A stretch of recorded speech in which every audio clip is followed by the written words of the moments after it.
Friends, हम ये देख रहे हैं कि ITR-1 कैसे फाइल होता है। ITR-1 फाइल करने से पहले हमें थोड़ा कुछ बेसिक्स जानने पड़ेंगे कि ITR-1 किन के लिए होता है और इंडिविजुअल्स हो वो या सैलरीड एम्प्लॉयड हो या बिजनेसमैन हो, उनके लिए ITR-1 एप्लीकेबल्स है कि नहीं है। तो सबसे पहले अपन ये देखते हैं कि ITR-1 किन के लिए एप्लीकेबल होता है।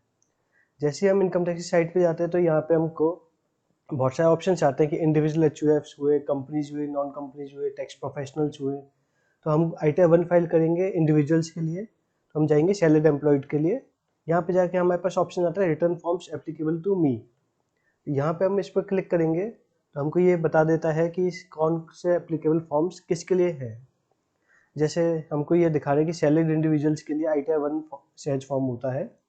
और ITR-1 सहज फॉर्म वो लोग फाइल करते हैं जिनकी सैलरी से इनकम होती है, वन हाउस प्रॉपर्टी से या अदर सोर्सेज से। अदर सोर्सेज का मीन्स यहाँ पे इंटरेस्ट होता है, आपका सेविंग का इंटरेस्ट हुआ या FDs पे इंटरेस्ट आता है, फैमिली पेंशन या डिविडेंड इनकम्स होते हैं, या फिर जिनके एकल से इनकम 5,000 रुपये तक की होती है, उनके लिए ITR-1 होता है। और ITR-1 किन लोगों के लिए नहीं होता वो भी इसमें इन्होंने बता रखा है। अगर कोई इंडिविजुअल किसी कंपनी में डायरेक्टर है, कोई उन्होंने अनलिस्टेड इक्विटी शेयर्स होल्ड कर रखे हैं उनके लिए, कोई ऐसी एसेट्स इंक्लूड जो आउटसाइड इंडिया उन्होंने होल्ड कर रखी है वो, ऐसी कई सारी इनकम जो आउटसोर्सेज इंडिया से आती है, आउटसाइड इंडिया से आती है। ऐसा कोई बंदा जिसका ESOP में TDS कटा हुआ है, या कोई भी इंडिविजुअल जो अपना कैरी फॉरवर्ड लॉसेस को ब्रॉड फॉरवर्ड करके लेके आता है। कोई भी अपने लॉसेस को जो कैरी फॉरवर्ड करना चाहते हैं, भले वो उनका लॉसेस किसी भी रूप में आया हो, शेयर्स से, म्यूचुअल फंड से या किसी भी और चीज़ की ट्रेडिंग से लॉस आया हो, तो वो उनको कैरी फॉरवर्ड जो करना चाहते हैं वो ITR-1 फाइल नहीं करेंगे। तो वो लोग कौन सा ITR फाइल करेंगे? ITR-2। ITR-2 वो लोग फाइल करते हैं जिनकी बिजनेस से इनकम नहीं होती और जो ITR-1 फाइल करने के लिए एलिजिबल नहीं होते। इन शॉर्ट बोला जाए तो इंडिविजुअल जिनकी सैलरी से इनकम होती है या हाउस प्रॉपर्टी से इनकम होती है, प्लस जिनके पास कैपिटल गेन होता है। कैपिटल गेन या तो म्यूचुअल फंड्स के सेल परचेज से, शेयर्स की सेल परचेज से, या फिर हम कोई प्रॉपर्टी की सेल परचेज करते हैं। चलिए, ये हमारी बेसिक कॉन्सेप्ट हो गया। अब हम ITR-1 फाइल करने की तरफ चलते हैं। सबसे पहले फिर यहाँ पे लॉगिन करेंगे। लॉगिन्स के लिए हमारे पास सबके पास लॉगिन क्रेडेंशियल्स होते हैं, और अगर किसी के पास लॉगिन क्रेडेंशियल्स नहीं है तो वो रजिस्टर्ड कर सकता है। और रजिस्टर्ड कैसे करते हैं अपने आप को, उसके लिए आप हमारी सेकंड वीडियोस को देख सकते हैं। जैसे आप एक एक्सेल की शीट देख सकते हैं, इसमें हमने ITR-1 के रिलेशन में जो जो इन्फॉर्मेशन अवेलेबल होनी चाहिए वो एक समरी तैयार कर रखी है। जस्ट लाइक ITR-1 में हम जो दिखाते हैं अपनी income from salary, house property income और इनकम फ्रॉम अदर सोर्सेज। तो अभी मैं जिनके ITR फाइल कर रहा हूँ उनकी खाली सैलरी से इनकम है और अदर सोर्सेज की इनकम है। तो चलिए सर, इनके फाइल करते हैं आगे। इनके हमने क्रेडेंशियल्स डाले।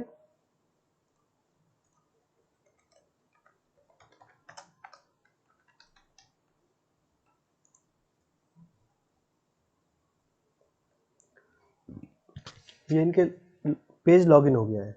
अब सबसे पहले हमको एक इनका 26 ईयर्स देखना चाहिए किसी भी बंदे का जब हम ITR फाइल करते हैं।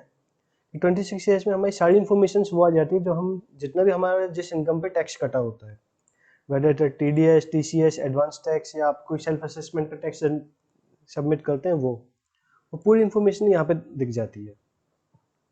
तो जैसे आप यहाँ देख सकते हैं कि इनका किसी एक कंपनी की तरफ से जो कुछ पेमेंट आया है उस पर इनका TDS कटा हुआ है। और इसके साथ साथ हमको एक AIS नाम की भी चीज़ होती है, एनुअल इन्फॉर्मेशन स्टेटमेंट। ये भी हमको डाउनलोड कर लेनी चाहिए। इसमें हमारी जितनी भी इनकम्स होती है, जो भी इनकम टैक्स डिपार्टमेंट के पास रिकॉर्ड्स अवेलेबल होते हैं हमारी इनकम के या किसी भी चीज़ के, वो यहाँ पे हमको दिख जाता है। तो ITR फाइल करने से पहले ये दो चीज़ों को हमेशा टैली कर लेना चाहिए। तो फ्रेंड्स, हम जैसे AIS को देख रहे थे, तो AIS को जब ओपन करेंगे तो ये पासवर्ड मांगता है। तो AIS का पासवर्ड होता है हमारा PAN number followed by date of birth small में। जैसे हमें ये देखा तो हमें यहाँ पे बहुत सारी इन्फॉर्मेशन आ गई, जस्ट लाइक डिविडेंड इनकम आई है इनके पास, कमीशंस की इनकम आई है, प्लस फर्दर डिविडेंड अलग अलग कंपनियों से आया है वो, इनकी सेविंग अकाउंट पे जो इंटरेस्ट मिला है वो, और बहुत सारी चीज़ें AIS में इन्फॉर्मेशन आ जाती है। हम जब इनकम टैक्स रिटर्न फाइल करते हैं तो हमारी AIS और 26 AS, ये जितनी भी इन्फॉर्मेशन होती है ये हमें एक जगह गैदर कर लेनी चाहिए, और गैदर करके इनको एक बार क्रॉस टैली कर लेते हैं अपने रिकॉर्ड से। अगर आपको कभी ऐसा लगता है कि 26 ईयर्स में या एआईएस में कोई रॉन्ग इन्फॉर्मेशन आ गई है, तो आप उसके लिए ऑब्जेक्शन फाइल कर सकते हैं एआईएस में। वो कैसे फाइल करते हैं उसके लिए हम आपकी सेकंड वीडियो लेके आएंगे, तब आप उसको देख सकते हैं। अभी हम आईटीआर की तरफ बढ़ते हैं। अब जो अपन ने इन्फॉर्मेशन गैदर कर ली, तो आगे फिर आईटीआर फाइल करते हैं। अब यहाँ पे फाइल नाउ का ऑप्शन है, आप एक यहाँ से फाइल कर सकते हैं, एक ई फाइल में जाके इनकम टैक्स रिटर्न में जाके फाइल इनकम टैक्स रिटर्न, दोनों में से आप जो भी क्लिक करोगे आप एक ही जगह पहुंचेंगे, एक ही पेज ओपन होगा। जैसे अब यहाँ पे आता है तो सबसे पहले हमसे पूछता है आप किस ईयर के लिए फाइल करना चाहते हैं। तो असेसमेंट है 23-24, जो करंट असेसमेंट ईयर लिखा हुआ है वो, और किस मोड से फाइल करना चाहते हैं, ऑनलाइन या ऑफलाइन। रिकमेंडेड है कि आप ऑनलाइन फाइल करिए। यहाँ से कंटिन्यू किया। ये जैसे पहले इनकी कोई आप समरी वगैरह डाली थी तो वो आप वहाँ से भी रिज्यूम कर सकते हैं, और हम फ्रेश स्टार्ट करते हैं आपको दिखाने के लिए कि कैसे फाइल की जाती है। अब यहाँ पे इंडिविजुअल सेलेक्ट किया, कंटिन्यू। यहाँ पे हम इनका आईटीआर 1 फाइल करें तो आईटीआर 1 ऑप्शन लेंगे, बाकी आप 2, 3, 4 जो फाइल करते हैं वो ले सकते हैं। यहाँ से प्रोसीड, लेट्स स्टार्ट। यहाँ पे हमसे 3 ऑप्शंस पूछता है कि आप रिटर्न फाइल क्यों करना चाहते हैं। सबसे पहला है कि आपकी टैक्सेबल इनकम एग्जम्पशन लिमिट से ज़्यादा है। मैं आपको बता देता हूँ कि बेसिक एग्जम्पशन लिमिट आज की डेट की 2.5 लाख रुपए है। अगर आपकी 2.5 लाख से ज़्यादा की इनकम है किसी भी सोर्सेज से, तो आपको ये वाला ऑप्शन लेना है।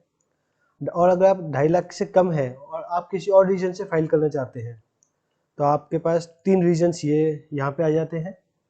पहला एक रीज़न ये है कि आपने फॉरेन ट्रेवल्स में 2 लाख या 2 लाख से ज़्यादा का एक्सपेंडिचर किया हो तब, या किसी भी एक फाइनेंशियल ईयर में 1 लाख से ज़्यादा का इलेक्ट्रिसिटी बिल का पेमेंट किया हो तब। तीसरा ऑप्शन कुछ अदर कंडीशंस होते हैं जो सेक्शन 139(1) में आते हैं। इसमें जैसे कि आपके 25,000 से ज़्यादा का टीडीएस कटा होता है तो आप उस ऑप्शन पे ले सकते हैं, और इनके अलावा और भी कोई ऑप्शन नहीं होता। फिर जब आप रिटर्न फाइल करना चाहते हैं तो आप अदर ऑप्शन ले सकते हैं। अब इस केसेस में जैसे है कि टैक्सेबल इनकम इनकी बेसिक एग्जम्पशन लिमिट से ज़्यादा है, तो अपन ये वाला ऑप्शन लेंगे और यहाँ से कंटिन्यू करेंगे। जैसे अपन ने यहाँ पे आगे कंटिन्यू किया, तो सबसे पहले एक पॉपअप मेन्यू आया। पॉपअप मेन्यू में एक इंफॉर्मेशन आई है, ये लिखते हैं we have prefilled your return based on information available with income tax department, please confirm that this detail in each section are correct to proceed. यानी कि यहाँ पे ये बोल रहे हैं कि हमारे एआईएस और 26 ईएस में जो भी इंफॉर्मेशन इनकम टैक्स डिपार्टमेंट के पास अवेलेबल थी, वो सारी की सारी इन्होंने प्रीफिल की हुई है इस रिटर्न फॉर्मेट में। तो मतलब ये कि जितनी भी इंफॉर्मेशन इनकम टैक्स डिपार्टमेंट के पास है, वो सारी की सारी इंफॉर्मेशन इसमें फिलअप हो रखी है, और 99% केसेस में ये ऑटोमेटिकली फिलअप होकर आ जाती है। तो इनमें मिसमैचेस की चांसेस बहुत कम होते हैं। और आप जैसे इसमें देख रहे होंगे 5 ऑप्शंस आते हैं, 5 लाइन आइटम्स हैं। हमें पांचों की पांचों लाइन आइटम्स कंप्लीट करनी पड़ेगी, तभी जाके हम आगे प्रोसीड वाले बटन पर पहुंच सकते हैं। चलिए सबसे पहले अपनी जो पर्सनल इन्फॉर्मेशन है उनको कंफर्म करते हैं। पर्सनल इन्फॉर्मेशन होती हैं ये, जब आपने रजिस्ट्रेशन किया था तब वन टाइम आप डालते हैं। उसके बाद आपको एडिटिंग करना है तो आप प्रोफाइल्स में जाके एडिटिंग कर सकते हैं। जैसे कॉन्टैक्ट डिटेल्स को आप यहाँ पे एडिट कर सकते हैं, और यहाँ पे एम्प्लॉयमेंट का ऑप्शन आता है। आप जिस भी ऑर्गेनाइजेशन से बिलोंग करते हैं, सेंट्रल, स्टेट, पीएसयू, पेंशनर्स है तो पेंशनर्स ले सकते हैं, और अगर आप प्राइवेट इंडस्ट्रीज में काम करते हैं तो अदर्स का ऑप्शन लेना पड़ेगा आपको। यहाँ पे आप फाइलिंग ये पूछते हैं कि आप किस सेक्शन के अंतर्गत फाइल कर रहे हो। 39(1) रिटर्न फाइल्ड ऑन और before due date, 4 belated return filed after due date, 5 revise return, 119(2) subsection 119 subsection 2 bracket b after condonation of delay. इन चारों में से आप जिस ऑप्शन के अंतर्गत रिटर्न फाइल कर रहे हो आप उसको ले सकते हो। अभी हम रिटर्न फाइल कर रहे हैं ऑन और बिफोर ड्यू डेट में, अपन ने ये ऑप्शन सेलेक्ट किया। उसके बाद न्यू टैक्स रिजाइम या ओल्ड टैक्स रिजाइम का ऑप्शन है। इसके लिए कौन सा बेनिफिशियल होगा, आप हमारी सेकंड एक वीडियो बनी हुई है, आप उसके लिए देख सकते हैं। इस केस में हम इनको नो लेते हैं। यहाँ बैंक डिटेल्स है जो आती हैं, ये बैंक डिटेल्स आपके लिए कंपलसरी ऑप्शन है। अगर आपका रिफंड है तो ये आपको यस करना पड़ेगा, और नहीं है तो भी आपको कोई ना कोई एक बैंक डिटेल डालनी ही पड़ेगी। ये इंफॉर्मेशन फिलअप करके अपन यहाँ से कंफर्म करेंगे और आगे बढ़ेंगे। जैसे देखिए मैंने इसको कंफर्म किया तो नेक्स्ट पेज हाईलाइटेड हो गया, नेक्स्ट लाइन आइटम, और फर्स्ट लाइन आइटम पे कंफर्म लिखा आ गया। तो अब जैसे हम सेकंड लाइन आइटम पे चलेंगे, ये लाइन आइटम बहुत इंपॉर्टेंट होता है क्योंकि इसमें सारी जितनी भी हमारी इनकम्स होती है वो डिक्लेयर होती है। अब जैसे इनकी सैलरीज के केस में इनके पास जो इन्फॉर्मेशन है उसमें ऐसी कोई डिडक्शंस अवेलेबल नहीं है। अगर आपके पास डिडक्शंस है तो आप इनमें डिडक्शंस क्लेम कर सकते हैं, like HRA, LTC, educational allowances, जो भी इन्फॉर्मेशन आपके पास है आप उसके बिहाफ पे इनको क्लेम कर सकते हैं।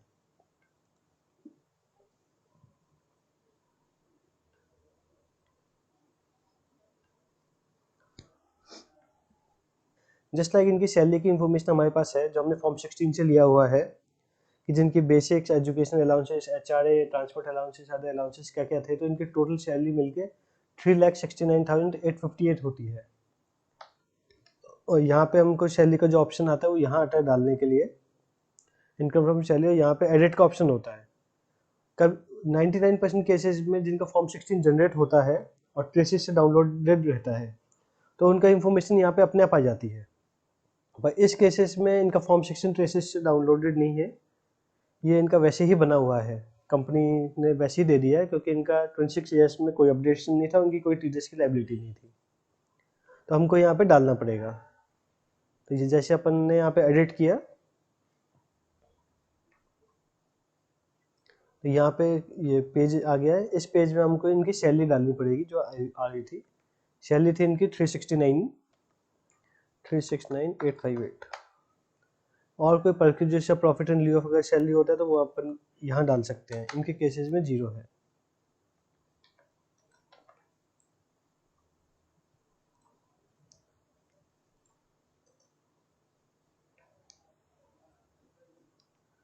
यहाँ पे आपके कोई एग्जेम्प्टेड अलाउंसेस हैं तो वो आप यहाँ डाल सकते हैं, नहीं तो इस कॉलम को आप डिलीट कर सकते हैं। ये 50,000 की स्टैंडर्ड डिडक्शंस मिलती हैं हमको सैलरी में। इसके अलावा कुछ लोगों के अगर प्रोफेशनल टैक्सेस कटते हैं कुछ स्टेट्स में, जैसे पंजाब में, महाराष्ट्र में, कुछ अदर स्टेट्स प्रोफेशनल टैक्सेस काटते हैं तो उसकी छूट भी हम यहाँ पे लेते हैं। अब यहाँ से हम सेव करेंगे, यहाँ पे सेव किया। अब नेक्स्ट ऑप्शन आता है इनकम फ्रॉम हाउस प्रॉपर्टी। अगर कुछ लोगों की इनकम फ्रॉम हाउस प्रॉपर्टी है या फिर होम लोन वगैरह ले रखा है तो वो अपने इंटरेस्ट की डिडक्शन यहाँ दिखा सकते हैं, और रेंटल इनकम आ रही है उनकी किसी प्रॉपर्टी से तो वो यहाँ पे दिखा सकते हैं। जैसे इधर सेल्फ ऑक्यूपाइड लेट आउट और ड्रीम लेट आउट है। अगर आप सेल्फ ऑक्यूपाइड प्रॉपर्टी पे रह रहे हैं और लोन का इंटरेस्ट क्लेम करना चाहते हैं, होम लोन का, तो आप यहाँ पे सेल्फ ऑक्यूपाइड सेलेक्ट करिए। यहाँ पे ऑप्शन आता है interest payable on borrowed capital. आप यहाँ पे अपनी अमाउंट डाल सकते हैं, जो भी आपकी अमाउंट होगी XYZ, मैक्सिमम 2 लाख तक की लेगा, और आपको यहाँ पे नेगेटिव डालने की जरूरत नहीं है, यहाँ पे नेगेटिव अपने आप ले लेता है। पर इनके केस में कोई होम लोन नहीं है तो हम नहीं डालेंगे, ये खाली आपको एक समझाने के लिए था कि कैसे डालते हैं। यहाँ से अपन बाहर निकलेंगे। पे ये हमारी डिविडेंड इनकम थी 428 जो हमने बताई थी कि AIS में भी रिफ्लेक्ट हो रही है। हम AIS देखते हैं फिर से, देखिए AIS में यहाँ पे डिविडेंड इनकम दिखा रखी है 428, 110 एंड 40। पर यहाँ पे सिर्फ इन्होंने 428 दिखा रखी है, तो मेरी जो एडिशनल डिविडेंड इनकम है जो यहाँ पे रिफ्लेक्ट नहीं हो रही वो मेरे को यहाँ दिखानी पड़ेगी। और मैंने यहाँ पे कैलकुलेशन कर रखी थी तो मेरी टोटल डिविडेंड इनकम 578 की है, मैंने यहाँ पे 578 डाल दिया। यहाँ पे आपको इस बेसिस पे वाइफिकेशन करना पड़ता है डिविडेंड इनकम का, जिस क्वार्टर में आपको डिविडेंड इनकम रिसीव्ड हुई है। और ये आप लोगों को आराम से पता चल सकती है, आप जो भी डीमेट अकाउंट्स मेंटेन करते हैं तो वहाँ पे इंफॉर्मेशन आ जाती है कि डिविडेंड आपको कौन से टाइम पीरियड का मिला है। इसके अलावा मेरी इंटरेस्ट फ्रॉम सेविंग अकाउंट या कमीशन इनकम है, यहाँ पे वो आ नहीं रहा तो मैं उसको ऐड ऑन करूँगा। यहाँ पे जैसे मैंने ऐड पे क्लिक किया तो यहाँ पे कई सारे ऑप्शंस आ गए, just like do you have interest income from saving bank account in India. Yes, इस केस में है हमारी इनकम तो हम यहाँ पे डालेंगे, और इनकम है हमारी 1157 की। इसके अलावा अगर मेरी डिपॉजिट FD RD से कुछ होता तो मैं यहाँ पे डालता। कोई अगर मेरे को रिफंड इनकम कोई रिफंड हुआ है, मेरे पास इनकम टैक्स रिफंड हुआ है प्रीवियस ईयर्स का, तो उस पर कोई इंटरेस्ट होगी तो वो यहाँ डालूंगा। जिस हिसाब से इनकम होती है उस हिसाब से आप यहाँ पे ऑप्शन सेलेक्ट कर सकते हैं। और अगर आपके पास ऐसा कोई इनकम है जो इन ऑप्शंस में नहीं है, तो आप एनी अदर का ऑप्शन यूज करके यस करके आप अमाउंट डाल सकते हैं। और यहाँ पे डिस्क्रिप्शन लिख सकते हैं कि किस चीज़ की इनकम है। जैसे इनके केस में है, आ रही है कमीशन इनकम, यहाँ पे जाके कंटिन्यू।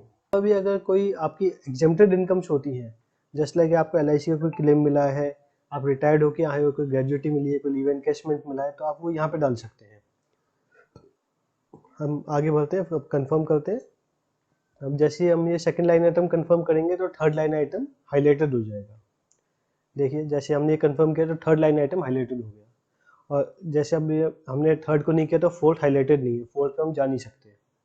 तो सबसे पहले हम थर्ड पे क्लिक करेंगे। यहाँ पे हमारी जितनी भी डिडक्शंस होती हैं, डिडक्शंस जो हमें चैप्टर 6A में मिलती है, 6A में जैसे हमको 80C हुआ, 80D हुआ, 80E हुआ, तो जो भी हमारे कोई डिडक्शंस है अगर हमारे पास है तो हम उनको क्लेम कर सकते हैं। पर इस केस में हमारे पास कोई डिडक्शन नहीं है, तो हम यहाँ पे कोई डिडक्शन फिलअप नहीं करेंगे, तो नो नो नो कर देंगे। अगर मान लीजिए कोई होती है तो आप यहाँ पे यस करके वो अमाउंट डाल सकते हो जो आपकी अमाउंट बनती है। यहाँ पे हम इसको कंटिन्यू कर देंगे।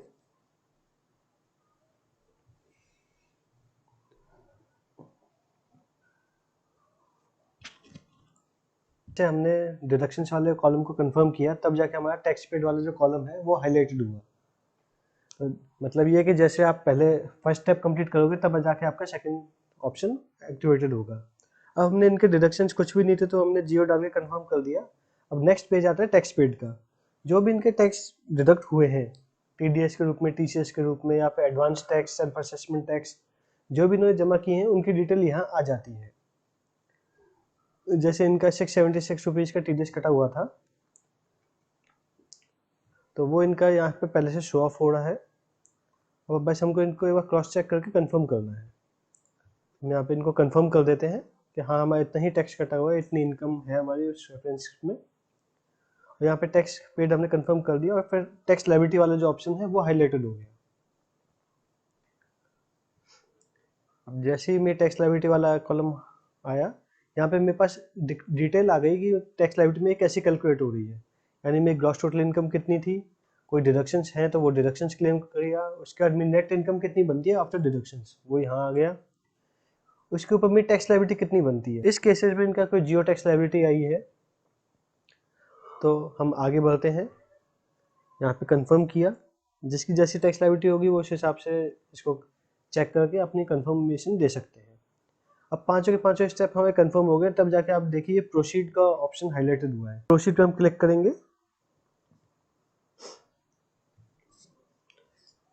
यहाँ पे इन्होंने एक बार फिर से मेरे को समरी दिखा दी और यहाँ पे मेरे को बता दिया कि मेरा रिफंड या पेबल जो भी होता है वो कितनी अमाउंट का आ रहा है। अब हम इसको आगे प्रीव्यू करेंगे। प्रीव्यू करने से पहले हम इसको यहाँ पे सेल्फ असेसमेंट की सर्टिफिकेशन देंगे। हाँ ठीक है। अब प्रीव्यू के लिए प्रोसीड किया। हम इसको फाइनल करने से पहले यहाँ पे हम देख सकते हैं हमारी जो ITR की है उसकी जो इन्फॉर्मेशन है हम वो क्रॉस चेक कर सकते हैं। जो जो इन्फॉर्मेशन हमने भरी है वो सही है, इन्फॉर्मेशन क्रॉस चेक कर सकते हैं। हम इवन अपने बैंक अकाउंट डिटेल्स को क्रॉस चेक कर सकते हैं, जो मैंने रिफंड के लिए भरा है वो सही है, या कोई चेंज करना चाहते हैं तो हम इसको एट लास्ट में जाके चेंज भी कर सकते हैं। यहाँ बैक का ऑप्शन है, यहाँ बैक में जाके आप इन्फॉर्मेशन को चेंज कर सकते हैं। और आगे आपको लगता है कि सारी इन्फॉर्मेशन आपकी करेक्ट है, कोई आपको अपडेट नहीं करना, चेंज नहीं करना, तो यहाँ पे जाके प्रोसीड टू वेरिफिकेशन का, प्रोसीड टू वैलिडेशन का ऑप्शन है, यहाँ पे आप इसको क्लिक कर सकते हैं। जाएगा वो वैलिडेशन चेकआउट करेगा। जैसे कोई अगर एरर होती है तो वो एरर यहाँ पे बता देता है। जैसे इस केस में एक एरर आई है और एरर के साथ ही डिस्क्रिप्शन दे देता है कौन सा है, और जैसे आप इस पर क्लिक करोगे तो वो क्लिक आपको रिस्पेक्टिव उस एरर वाले पेज पे ले जाएगा। जैसे हमने इस पर क्लिक कर दिया तो यहाँ पे हमको ये सेक्शन 80D वाले में जहाँ पे हम मेडिकल पॉलिसीज या मेडिक्लेम्स की अमाउंट को क्लेम करते हैं वो वाला ऑप्शन ले दिया है इन्होंने। और ऐसे ही सेकंड ऑप्शन आता है कि अगर आपके फैमिली में कोई पेरेंट्स हैं जो सीनियर सिटीजन्स हैं तो आप उनके लिए मेडिकल पॉलिसीज का यहाँ पे डाल सकते हैं। हमारे केस में नील है तो इसलिए हमने दोनों ऑप्शंस जीरो किए हुए हैं। देंगे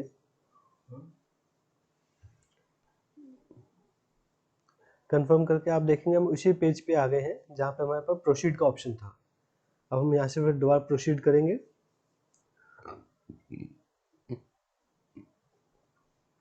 यहाँ से प्रोसीड टू प्रीव्यू।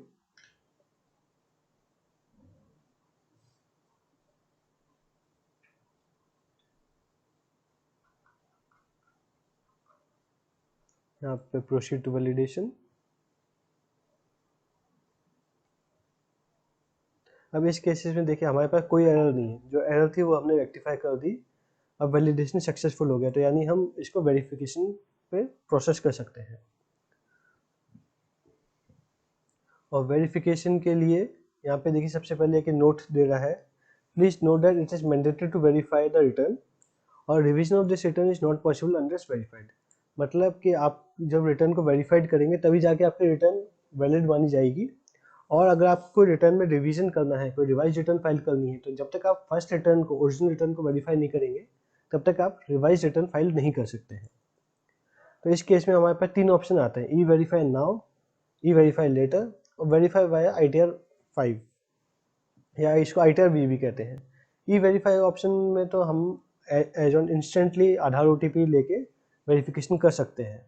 और ई वेरीफाई लेटर के केस में हम ये देखते हैं कि हम अभी वेरीफाई नहीं करेंगे, पर हम बाद में लेटर ऑन वेरीफाई कर लेंगे। किसी भी कारण से अगर आपके पास टाइम नहीं है या फिर आपके मोबाइल से नेटवर्क्स नहीं आ रहे हैं या OTPs नहीं जनरेट हो रहा, तो आप ये वाला ऑप्शन ले सकते हैं।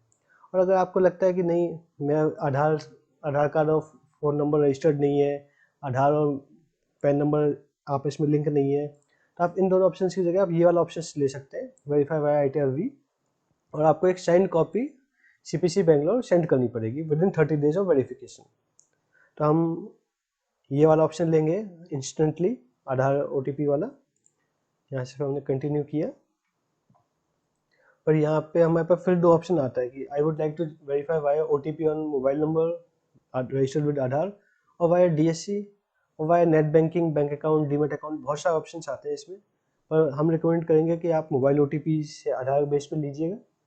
जैसे ही आप यहाँ पे कंटिन्यू करेंगे, यहाँ एक बार एग्री का बटन आएगा, जनरेट OTP। जैसे आप यहाँ पे क्लिक करेंगे तो OTP आपके जो रजिस्टर्ड मोबाइल नंबर है, जो आधार कार्ड पे रजिस्टर्ड मोबाइल नंबर है, उस पर OTP जाएगा। OTP से वेरिफिकेशन के बाद ये पेज आता है, confirmation for submission of the return. इसमें ये फाइनल होता है कि अगर आप इसको सबमिट कर देंगे तो इसको मॉडिफाई नहीं कर सकते। वो मॉडिफाई करने का एक ही ऑप्शन होता है कि आपको रिवाइज रिटर्न फाइल करनी पड़ेगी। यहाँ अपन सबमिट करते हैं। जैसे सबमिट किया तो यहाँ पे आपकी रिसिप्ट जनरेट हो जाती है, जिसको ITR V कहते हैं, जो हम सब जगह लगाते हैं। ये एक्नॉलेजमेंट होती है। ये एक्नॉलेजमेंट को आपकी एज ए प्रूफ होता है कि आपने रिटर्न फाइल किया है। ये जनरेट हो गई, यहाँ पे इनकी पूरी इंफॉर्मेशन आ जाती है। ये था हमारा पूरा वीडियो इस बात के ऊपर कि ITR 1 कैसे फाइल होती है और ITR 1 किन किन लोगों को फाइल करनी चाहिए, ये भी इसमें हमने आपको समझाया है।